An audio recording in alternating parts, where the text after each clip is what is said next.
Seorang pria tanpa identitas ditemukan meninggal usai tertabrak kereta api di Jalan Ar-Hakim Kecamatan Medan area Kota Medan, Senin tanggal 4 Oktober tahun 2021.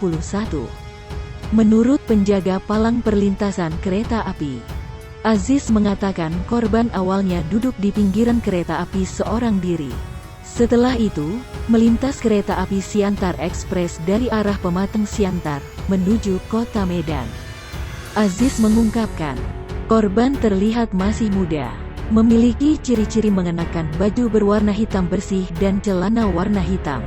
Saat ini petugas Inafis Polrestabes Medan tiba di lokasi guna mengidentifikasi korban. Selanjutnya jenazah dibawa menggunakan mobil ambulan untuk dilakukan pemeriksaan lebih lanjut.